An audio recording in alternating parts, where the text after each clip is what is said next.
नमस्कार। आपका स्वागत है। आप देख रहे हैं कृष्णा क्रिएशन 9.8 चैनल। सूर्य देव को जल चढ़ाते समय भूल से भी ना करे। ये गलतियां पुराणों के अनुसार कहा जाता है कि संसार के समस्त मानव को स्नान करने के पश्चात सूर्य देव का अवश्य जल चढ़ाना चाहिए। तांबे के लोटे से जल चढ़ाना बहुत ही अच्छा माना जाता है। जल के साथ अक्षत एवं फूल मिश्रित कर सूर्य देव को जल चढ़ाने से सूर्यदेव बहुत ही जल्दी प्रसन्न होते हैं। जल को चढ़ाते समय सूर्यदेव के मंत्र का उच्चारण भी करना चाहिए। इससे मन में सकारात्मक ऊर्जा प्रवेश करती है। जिन लोगों का स्वास्थ्य अक्सर खराब होता है, यदि वे लोग हर सुबह स्नान करने के उपरांत सूर्यदेव को जल चढ़ाते हैं तो उनको स्वास्थ्य से संबंधित जितने भी समस्या होती है उन सभी का निवारण प्राप्त हो सकता है। बहुत से लोगों की कुंडली में सूर्य की दशा ठीक नहीं होती। इन लोगों को अवश्य ही रोजाना स्नान करने के पश्चात सूर्यदेव को जल चढ़ाना चाहिए। इससे उनके ग्रह में जो भी खराबी है उसमें सुधार आ सकता है। यह हुई बात कि सूर्य भगवान को कैसे जल चढ़ाएं एवं कब जल चढ़ाएं। चलिए अब हम बात करते हैं कि सूर्यदेव को जल चढ़ाते समय हमें किन बातों का ध्यान रखना चाहिए। यदि आप सूर्यदेव को जल चढ़ाते समय यह गलतियां कर रहे हैं तो सूर्यदेव को जल चढ़ाना और ना चढ़ाना एक समान है। आइए जानते हैं सूर्यदेव को जल चढ़ाते समय होने वाली गलतियों के बारे में। हो सकता है कि इन्हीं गलतियों के कारण आपके रोजाना सूर्यदेव को जल देने से भी आपको किसी भी तरह का कोई लाभ प्राप्त नहीं हो पा रहा है। लेकिन इससे पहले अगर आपने चैनल को सब्सक्राइब नहीं किया है तो इससे सब्सक्राइब कर लीजिए ताकि आप ऐसी महत्वपूर्ण जानकारी वाली वीडियो देख सके। सबसे पहली बात, पूर्व की ओर मुख रखें।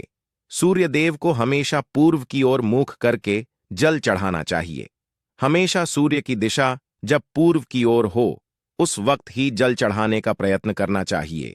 जल चढ़ाते समय जल की छींटें पैरों के ऊपर नहीं पड़नी चाहिए।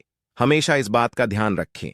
क्या आप जहां से भी जल चढ़ा रहे हैं उस स्थान से सूर्यदेव को देने वाले अर्घ्य का जल आपके पैर में किसी भी हाल में नहीं गिरना चाहिए।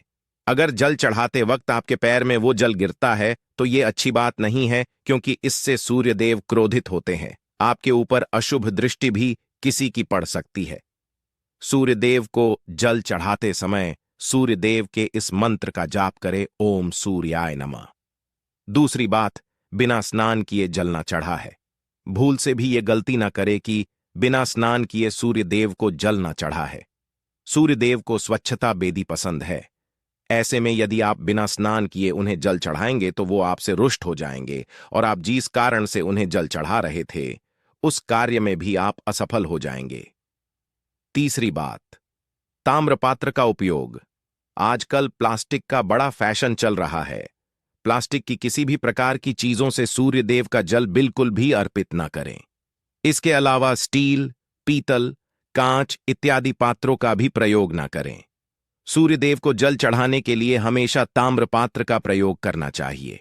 इसके पीछे वैज्ञानिक कारण यह भी है कि सूर्यदेव की उष्णता से प्लास्टिक से कुछ जहरीली गैस से निकलती है जो हमारी सेहत के लिए भी अच्छी नहीं होती। चौथी बात, ब्रह्म मुहूर्त में ही जल अर्पित करें। कोशिश करें कि ब्रह्म मुहूर्त में ही आप सूर्यदेव को जल अर्पित करें। ब्रह्म मुहूर्त का समय अर्थात सुबह के 3 से 5 बजे का समय सूर्यदेव को जल अर्पण करने का सबसे अच्छा समय माना जाता है। जल चढ़ाने से पूर्व आपकी नियमित क्रियाकलाप भी पूर्ण होनी चाहिए। आप स्वच्छ वस्त्र पहनकर ही सूर्य को अर्घ्य दें। ऐसा करने से नवग्रह अर्थात नवग्रह की कृपा जल चढ़ाने वाले व्यक्ति के ऊपर सदैव बनी रहती है। पांचवी बात, अक्षत एवं फूल अवश्य हो। सूर्यदेव का जल चढ़ाते समय जल में अक्षत, रोली, फूल अवश्य होना चाहिए। अगर आपके पास कुछ भी नहीं है तो अक्सर से काम चला सकते हैं, बस खाली सिर्फ जल न चढ़ाएं। छठी बात, हाथ सिर के ऊपर रखें। हमेशा अपने हाथ को सिर के ऊपर रखकर ही सूर्यदेव को जल अर्पित करना चाहिए। जब जल की धारा सूर्यदेव को अर्पित करते वक्त गिरती है तो उसी धारा से सूर्यदेव को देखना चाहिए। कहा जाता है कि ऐसा करने से व्यक्ति के ऊपर सूर्यदेव की कृपा बनी रहती है एवं व्यक्ति के मन में सकारात्मक ऊर्जा भी प्रवेश करती है। सातवीं बात, चप्पल न पहने गोल से भी आग के पैर में चप्पल होनी नहीं चाहिए। यदि आप सूर्य देव को चप्पल पहनकर जल अर्पण करेंगे तो आपसे रुष्ट हो जाएंगे और आपकी जितने भी काम रुके हुए हैं वो सभी काम भी आगे नहीं बढ़ पाएंगे। इसलिए हमेशा सूर्य देव को नंगे पैरों में रहकर ही जल अर्पित करें। 8वीं बात, रविवार के दिन अवश्य जल चढ़ाएं। आप हर दिन सूर्य देव को जल चढ़ाएं या ना चढ़ाएं, लेकिन रविवार के दिन सूर्य को जल अवश्य चढ़ाना चाहिए, क्योंकि रविवार का दिन सूर्य भगवान का दिन होता है। इस दिन को अवश्य ही हर व्यक्ति को सूर्य देव को जल अर्पित करना चाहिए। इससे यदि आपकी कुंडली में किसी प्रकार का कोई सूर्य से संबंधित दोष है तो वह दोष गुण में परिवर्तित हो जाएगा। सादा भोजन ले। यदि आप सूर्य देव को हर दिन जल चढ़ाते हैं तो इस बात का अवश्य ध्यान रखें। क्या आप रविवार के दिन मांसाहार का सेवन ना करें? लाल रंग की सब्जी मसर की दाल ना खाए। यदि आप रविवार के दिन मिष्ठान ग्रहण करते हैं तो ये बहुत ही अच्छी बात है। रविवार के दिन लाल कपड़े भूल से भी ना पहने। तो दोस्ती ये थी वो तमाम बातें जो सूर्य देव को जल चढ़ाते समय ध्यान में रखनी चाहिए। अगर ये जानकारी आपको पसंद आई तो वीडियो को लाइक करे, कमेंट करे या शेयर करे, साथ ही चैनल को सब्सक्राइब करे। धन्यवाद।